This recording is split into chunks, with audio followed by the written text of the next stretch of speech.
They say there are two types of wealth, the kind you can count in a bank and the kind you can count on. After 12 years, I thought I had both. I was wrong, said Claire. Michael built his fortune from the ground up. She was there, holding the ladder. So when he started working late with the new 22-year-old receptionist, a girl who thought venture capital was a romantic weekend, Claire saw the signs. But she didn't just see the end of my marriage. Claire saw the fine print in every contract he'd ever signed, the security codes to his office, and the exact legal way to turn his new love story into a financial nightmare. Because he forgot, she didn't just help build his empire. She knew where all the bodies are buried. And I'm not afraid to start digging, said Claire. The first step was patience. She didn't storm in screaming, didn't burn bridges or company assets, at least not yet.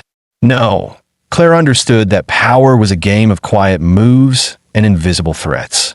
She smiled when she passed the receptionist in the hallway, offered polite nods, the kind that hide a shark beneath a porcelain mask.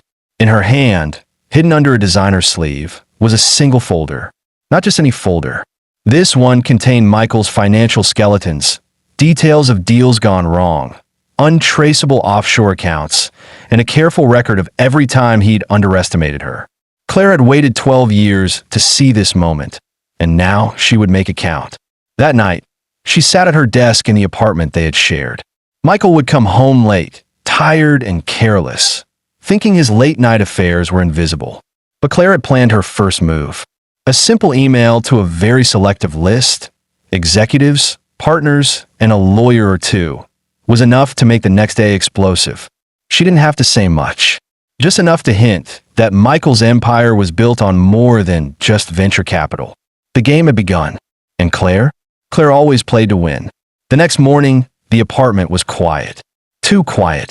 Claire's first move was subtle, almost invisible, a digital breadcrumb that would unsettle Michael without him noticing the source. She sent a carefully worded message to one of the firm's top lawyers, hinting at discrepancies in the contracts Michael had signed while leaving out her involvement entirely. Just a hint, a whisper, enough to make someone start digging without raising suspicion. Michael walked into the apartment at noon, tired, hair slightly mussed from running his hands through it after a sleepless night. He barely noticed Claire. She sat at the kitchen table, sipping coffee like nothing had changed, scrolling through her phone, the sunlight catching the gold rim of her glasses. "Morning," he said. The word was tired, disinterested. "Morning," Claire replied, calm, neutral. Not a trace of anger, just a quiet tension that could slice glass if he tried to look too closely. Michael dropped his briefcase, leaned against the counter. "Long day at the office," he muttered. Then, almost offhandedly, "She's cute. Your replacement is, she's energetic. Bright, new ideas. She actually knows how to run a meeting better than you." Claire's smile didn't waver, but her eyes sharpened. "Is that what you think?" she asked softly, letting the words linger in the air like smoke. Michael laughed, a short, nervous sound. She's fresh. You know? Brings energy. Not that it matters." He ran a hand down his face, oblivious to the way the word matters cut him deeper than any knife. Claire stood, walking toward the floor-to-ceiling window that looked out over the city. The skyline shimmered in the morning haze, but she wasn't looking at it. She was calculating. Every step Michael had taken to betray her had led to this moment, and every misstep, every careless glance, every late-night text was her ammunition. "You know," she said, turning slowly, letting the words hang like a challenge, "I always like your enthusiasm for new ideas. Too bad you never understood that loyalty isn't something you can hire." Michael froze. For the first time in years, Claire saw hesitation flicker across his face. The kind of hesitation that comes when someone realizes they've underestimated a storm they thought was distant. Claire didn't wait. That afternoon, she started the first round of her campaign. She didn't attack Michael directly. Not yet. She moved in the shadows, planting seeds, subtle notes, slightly altered reports, hints that certain deals weren't as solid as he claimed. She made phone calls to key partners, just enough to stir doubt, just enough for whispers to begin circulating in the upper echelons of his company. By evening, The receptionist had sent an email complaining about a scheduling issue that Claire herself had carefully orchestrated. Nothing illegal, nothing incriminating, just inconvenient enough to make the girl appear careless in front of Michael's eyes. Dinner that night was tense. Michael had changed, just a little, but enough for Claire to notice. He kept checking his phone, frowning, and muttering under his breath. "You're distracted," Claire observed casually. "Something wrong at work?" Michael shook his head. No, just nothing." Claire didn't push. She poured a glass of wine and sat across from him. "You always thought I wouldn't notice, that I would ignore the warning signs. I didn't. I see everything." For a fleeting moment, Michael looked like a man being confronted by a shadow he couldn't understand. He opened his mouth, closed it, and then shook his head, trying to laugh it off. Claire knew she had him where she wanted him. It wasn't about confrontation yet. It was about letting the cracks show. The empire he thought unshakable was beginning to feel the pressure of doubt, the unease of tiny, unexplained disruptions.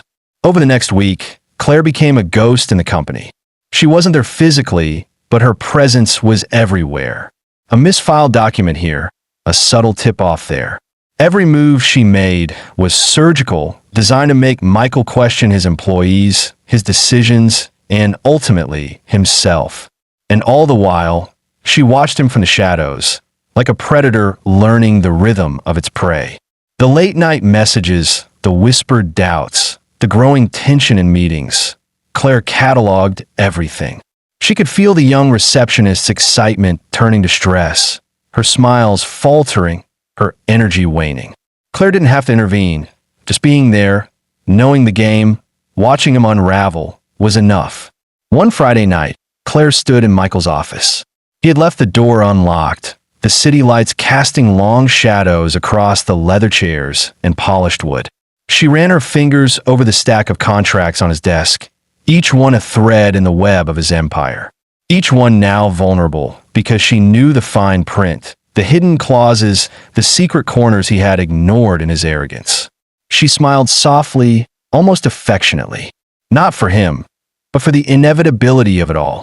12 years of building, 12 years of sacrifice, 12 years of trust, betrayed in a glance, a young girl's smile. And now, finally, it was time for the reckoning. Claire closed the folder carefully, slipped it into her briefcase, and whispered to herself, "It's only the beginning, Michael. Only the beginning." The first tremors of the storm were already rolling through the city, invisible to everyone but her. And she would make sure Michael felt every one of them. By Monday morning, Michael's world had begun to shift, though he had no idea why. It was subtle at first. A miscommunication during a meeting, a key investor asking unexpected questions, a partner sending a curt, almost hostile email. Every little ripple was part of Claire's plan, an invisible hand guiding his empire towards self-doubt. Claire observed from her corner office, an office she technically didn't occupy anymore, but she had access whenever she needed. She had returned only to check on the progress, to see how her initial moves were impacting the carefully constructed facade of his business. Michael didn't see her, not really, but he felt her presence like a shadow behind his shoulder, a quiet tension he couldn't shake. He tried to dismiss it, tried to convince himself it was coincidence. But by mid-morning, even he couldn't ignore the anomalies. Reports that had been perfect the night before suddenly contained discrepancies. Emails that he had sent out meticulously now seemed misdirected or misunderstood. And every time he tried to address the issues, the young receptionist stumbled. She flustered, mixed up dates, missed calls, just enough to make Michael's irritation visible to everyone around him. Claire didn't intervene. She let him struggle. She let him think the chaos was external, beyond his control. She let him feel powerless. By Tuesday, the cracks began to appear in meetings. Executives who had once followed Michael's directives without question now challenged him openly. A partner questioned his judgment on a major investment, citing inconsistencies that Claire had planted in reports. Another expressed doubts about an acquisition deal, pointing out details only Claire knew Michael would overlook. Michael's face grew tight, lines of tension appearing where none had been before. He clenched his jaw, tried to laugh it off, tried to assert control, but every effort only highlighted the instability. Claire sat quietly in the corner of his office during a private discussion, pretending to be absorbed in paperwork. She watched his frustration build, every glance at the receptionist, every exasperated sigh, every muttered curse under his breath, all recorded in her mind for later. At home, the atmosphere was even more charged. Michael had always assumed Claire would confront him, would scream, cry, beg him to stay, but she didn't. She cooked dinner, served it silently, her eyes calm and calculating, while he vented his frustrations to the empty air, pacing like a man trapped in a cage of his own making. "You don't understand," he snapped one night, after a particularly disastrous day. "Everything I built, it's falling apart. I don't know why." Claire didn't respond immediately. She simply handed him a glass of wine, sat across from him, and let the silence stretch until it became unbearable. "You think this is chaos?" she finally asked, voice low, measured. "This is just the beginning, Michael. You built an empire, yes, but you built it on arrogance, on the belief that nobody would see past the ladder you climbed. But I did. I see everything. I've always seen everything." Michael looked up at her, a flicker of fear in his eyes for the first time in years. He tried to mask it with a laugh. "Claire, you're overreacting. It's business. You don't have to." "I'm not overreacting," Claire interrupted, cutting him off mid-sentence. "I'm correcting the mistakes you made by thinking you could play with people's lives like chess pieces. And now the pieces are moving against you." The following days were brutal. Claire's strategies unfolded like a meticulously planned symphony. An important client called, questioning Michael's credibility, citing minor inconsistencies Claire had planted. A top investor postponed a deal, referencing internal memos that Claire subtly altered to create doubt. Even the receptionist, nervous and unsure, began making mistakes that reflected poorly on Michael, further eroding his standing. Michael tried to regain control, but the harder he pushed, the deeper he sank. Every correction he attempted, every late-night meeting, every email sent in frustration only amplified the ripple effect Claire had initiated. He began losing confidence in his staff, questioning loyalties, second-guessing decisions he had once executed flawlessly. The empire he thought invincible now trembled under the weight of subtle sabotage, orchestrated by the very person he had once trusted above all others. Claire, meanwhile, remained calm. She observed every reaction, every crack forming in his armor, with clinical precision. She documented everything, each moment feeding her strategy for the next stage.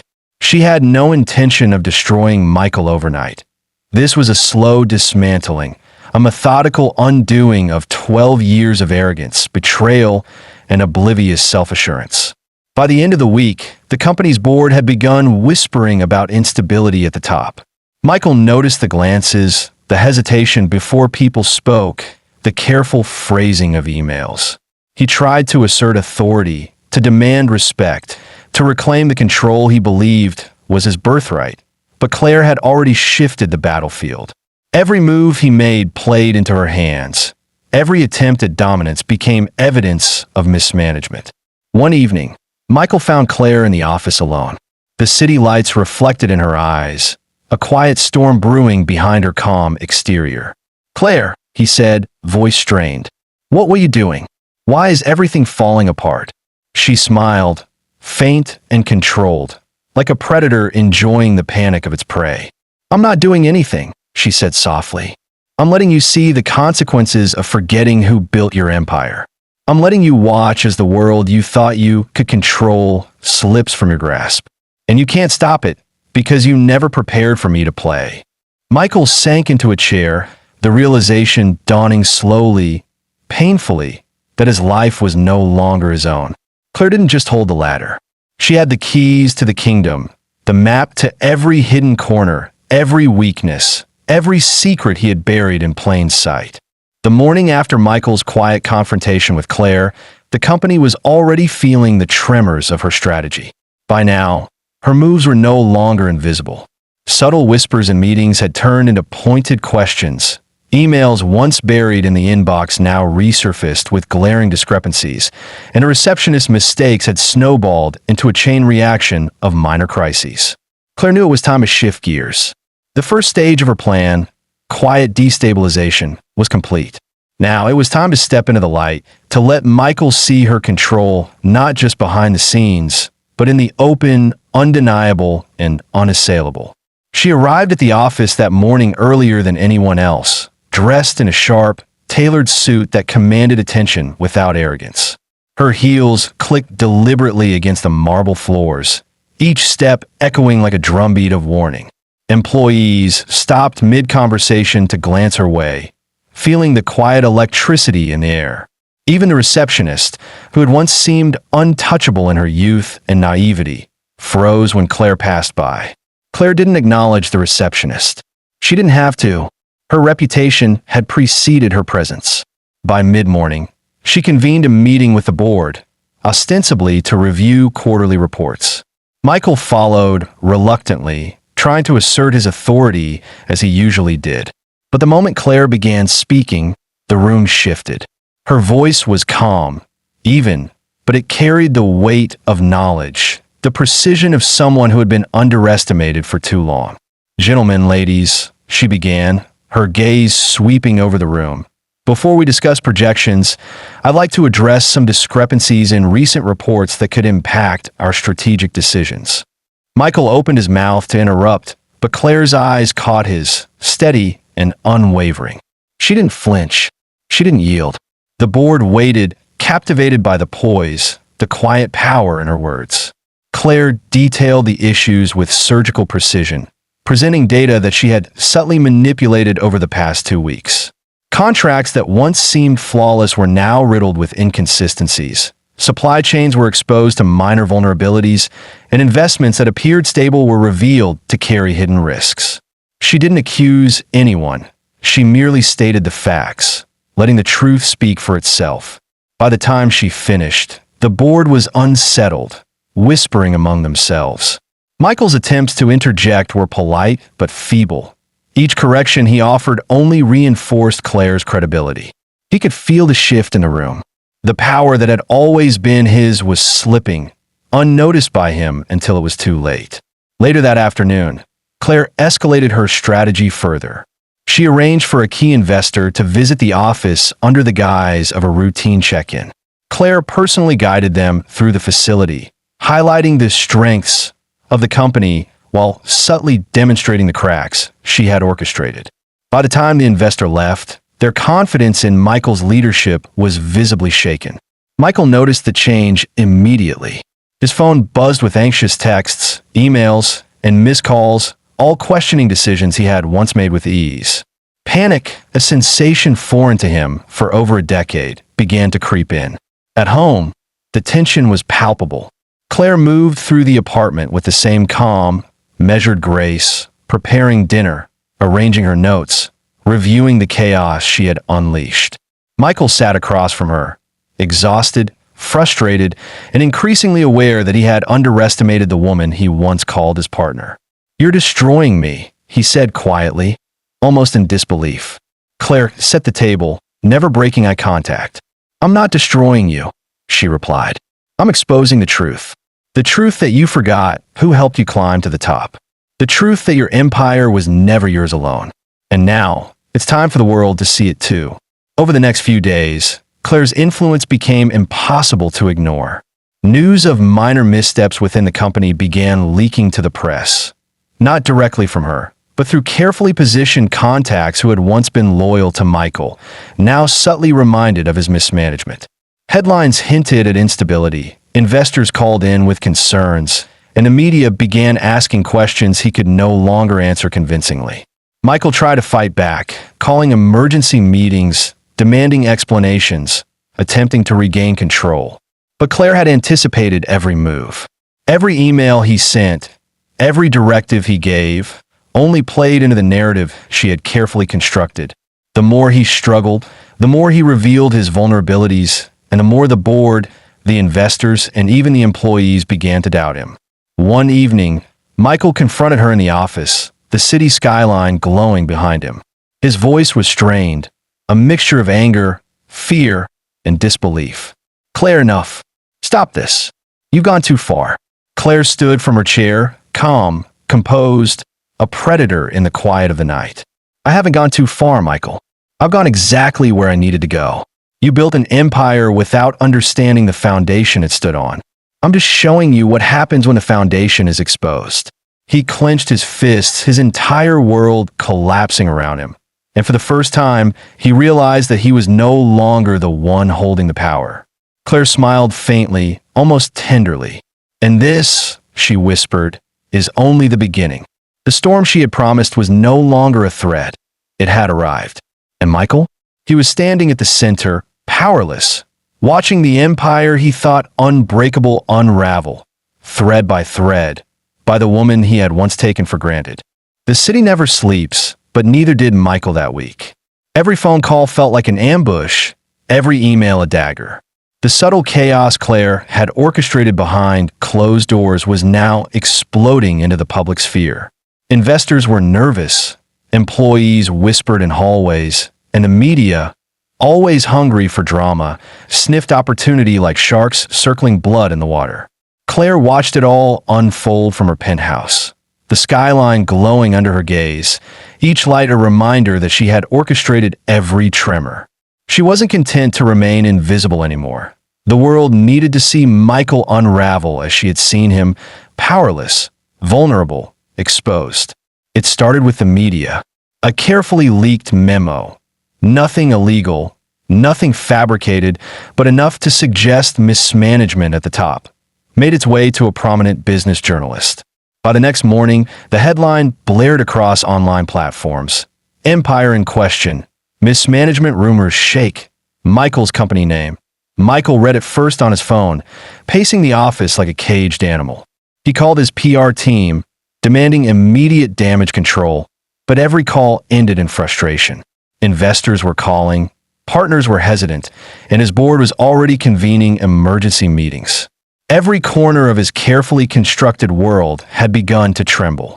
Claire, meanwhile, orchestrated another blow. During a board meeting, she presented a comprehensive report highlighting minor, but now public, errors in recent contracts. Each discrepancy was explained with precision, using language that made her seem both competent and trustworthy while casting Michael as careless, distracted, and reckless. Michael tried to speak, to defend himself, but the words caught in his throat. Claire didn't just dismantle his empire. She dismantled his confidence, piece by piece. By midweek, social media had caught wind of the rumors.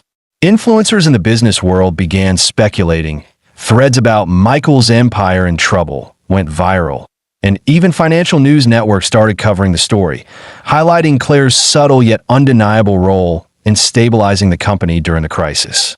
The irony was delicious. At home, the tension was unbearable. Michael barely slept. He sat in the dim light of their apartment, phone in hand, reading every mention of his company online. Every headline, every tweet, every comment felt like a personal attack. Claire watched him quietly, her own calmness a mirror to his growing panic. "You can't fix this, can you?" she asked one evening, her voice soft, almost cruel in its serenity. Michael shook his head, unable to respond. He had always thought he controlled the narrative, that the empire he built would protect him from anything. Now he realized the foundation he had ignored. Claire was the one thing that could dismantle everything he had built. Claire's next move was personal. She didn't just want to destroy his public image. She wanted him to feel the betrayal, the humiliation, the complete inversion of the world he thought he ruled. She contacted mutual friends, carefully selecting messages that hinted at his failures, his recklessness, and his inability to control what should have been his domain. The gossip spread like wildfire. Even the receptionist, once a symbol of Michael's new life, began to crumble under Claire's subtle manipulations. Her energy faltered, her mistakes became more public, and the contrast between her inexperience and Claire's meticulous precision became undeniable to everyone around Michael. By the end of the week, Michael's life was in chaos. The empire he had built over 12 years was teetering. Investors were threatening to pull out. Board members questioned his judgment openly. Employees whispered behind his back, and social media mocked him with relentless precision. One night, he confronted Claire in the apartment, desperation etched into his features. "Why are you doing this?" he demanded, voice raw.